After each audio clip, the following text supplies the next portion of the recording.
எத்தனையோ ப்ராமிஸ் பண்ணிட்டு முடியாதுன்னு சொல்லியிருக்கேன். அவங்களுக்கு தெரியும், அதை வாங்கித்தாரேன் இதை வாங்கித்தாருன்னா எவ்வளோ ப்ராமிஸ் பண்ணியிருக்கேன். அப்படி ஜஸ்ட் லைக் தட், அதை விட்டுட்டு போயிட்டே இருப்பேன். அது கிடக்குறானுங்க அப்புறம் பார்த்துக்கலாம் அப்படின்னு சொல்லிட்டு. ஏன்னா அதுதான் நம்ம சூழல் அப்படி.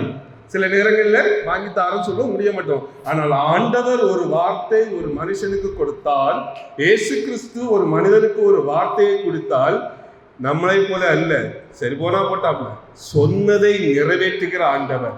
அதனால இன்னைக்கு நம்ம முதலாவது யாரை நம்புகிறோம் என்பதுதான் நம்முடைய வாழ்க்கையில முக்கியமான ஒரு பதில். இன்னைக்கு உங்கள் தீர்மானத்திலே நீங்கள் யாரை பற்றிக்கொள்ள போகிறீர்கள்? உண்மை உள்ள ஆண்டவர், பொய் சொல்லாதவர். அவர் பொய் சொல்றது இல்லை, அவர் சொன்னா நிறைவேறும். மனுஷன் நம்ம பொய் சொல்ல மாட்டோம், முடியாத சூழல் வரும். நம்ம ஒரு ப்ராமிஸ் பண்ணிருப்போம், முடியாத சூழல் வரும். நினைத்தாலும் பண்ண முடியாத ஒரு நாட்கள் இருக்கலாம் மனிதனுக்கு. அதனால நாம் இன்றைக்கு ஆண்டவரை பற்றி கொண்டால் நம்முடைய வாழ்க்கை மிகவும் வெற்றிகரமாக இருக்கும்.